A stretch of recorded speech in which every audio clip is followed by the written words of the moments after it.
ایک قتل اور پورا بنگلہ دیش جل اٹھا۔ عوام سڑکوں پر ہیں، بھارت پر سنگین قسم کے بنگلہ دیش کی عوام الزامات لگا رہی ہے۔ سوال صرف یہ ہے کہ کیا یہ سب محض اتفاق ہے یا کوئی گہری سازش ہے؟ بنگلہ دیش میں ایک لاشکری الزام سیدھا بھارت پر گیا۔ شہر جل رہے ہیں، حکومت دباؤ میں ہے۔ اصل کہانی وہ نہیں جو آپ کو بتائی جا رہی ہے بلکہ چھپائی جا رہی ہے۔ اگر میں کہوں کہ ایک قتل نے پورے خطے کو جنگ کے دہانے پر لا کر کھڑا کر دیا ہے، بنگلہ دیش کی عوام چیخ رہے ہیں اور دنیا خاموش تماشائی بنی ہوئی ہے۔ میں ہوں فرحان عباس اور تاریخ ہے آج 25 دسمبر 2025۔ ناظرین، عثمان ہادی کا قتل، پورا بنگلہ دیش آگ کی لپیٹ میں آ گیا اور لوگ کہہ رہے ہیں کہ بھارت نے یہ سازش کر دی ہے، جو کافی حد تک درست ہے، کیونکہ حسینہ واجد کی پرو بھارت گورنمنٹ کا تختہ الٹنے والا وہ شہید عثمان ہادی تھا جس نے بھارت کے تمام خواب بنگلہ دیش پر قبضہ کر کے اپنی حکمرانی حسینہ واجد کے تھرو قائم کرنے کے خواب کو ہمیشہ کے لیے چکنا چور کر دیا۔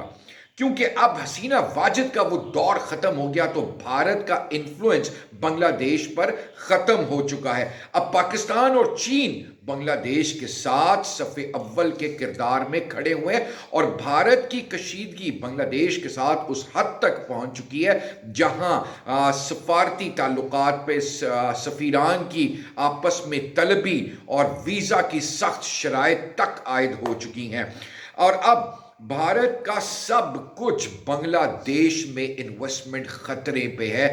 بلینز آف ڈالر کی انویسٹمنٹ وہاں کی تھی، وہاں جو بڑے بڑے مجسمے اور بت بھارت کے بنائے گئے تھے، کسی بھی حال میں بھارت کا وزیر اعظم، خصوصی طور پر یہ جو ان کا پرائم منسٹر ہے، دہشت گرد وزیر اعظم نریندر مودی، یہ ہر دفعہ ان کے یوم آزادی پر، بنگلہ دیش کی یوم آزادی پر پوری دنیا کی مصروفیت ترک کر کے وہاں جاتا تھا۔ اس کو ہمدردی بنگلہ دیش کی عوام سے نہیں تھی، بلکہ وہ اپنے مفادات کے لیے بنگلہ دیش پر اپنی گرپ مضبوط کرنے کے لیے، بنگلہ دیش کی عوام کو بھارت کا غلام بنا کر رکھنے کے لیے ہمیشہ وہاں پہنچتا تھا۔ ناظرین، اب بنگلہ دیش اس وقت اپنے تاریخ کے سب سے نازک ترین دور سے گزر رہا ہے۔ عثمان ہادی جو کہ انقلاب پسند رہنما تھے، ان کے قتل نے پورے ملک میں شدید احتجاج اور ہنگامے بھڑکا دیے ہیں، اور وہ تمام لوگ بنگلہ دیش کی عوام کو تو خراج تحسین اور خراج عقیدت پیش کرنا چاہیے جو اپنی آزادی اور بنگلہ دیش کی خود مختاری کے لیے اب وہ عوام بھارت کی طرف دیکھ رہے ہیں۔ جو وہ امبیسی کے اوپر حملہ ہوا، بھارت کی امبیسی کے اوپر، وہ بھی اس بات کا اعلان اور عندیہ تھا کہ اب بنگلہ دیش کی عوام مزید بھارت کا تسلط بنگلہ دیش پر برداشت نہیں کر سکتی۔ تو یہ وہ چند حقائق اور حقیقتیں ہیں جو اب بھارت کو سمجھنی پڑیں گی، کیونکہ بنگلہ دیش کی عوام اب بھارت کے خلاف صف آرا ہے۔ اب جناب، عوام کا موقف ہے کہ یہ قتل صرف اتفاق نہیں بلکہ بھارت کی سازش ہے، جو پہلے حسینہ واجد کے پرو حکومت کے ذریعے بنگلہ دیش پر اپنا کنٹرول قائم رکھتا تھا، اب اس کا کنٹرول ختم ہوتا جا رہا ہے۔ بھارت کا کردار ابتدائی رپورٹس کے مطابق یہ قتل سوچ سمجھ کر کیا گیا ہے، کیونکہ عثمان ہادی کا قتل آئندہ آنے والے الیکشنز پر اپنے گہرے اثرات اور نقوش چھوڑے گا۔ حسینہ واجد کی پارٹی بنگلہ دیش سے تقریباً وائپ آف ہو چکی ہے۔ اس کے بعد جو خالدہ ضیاء ہیں، وہ اپنی علالت کے باعث الیکشنز میں زیادہ پارٹیسپیٹ نہیں کر سکیں گی۔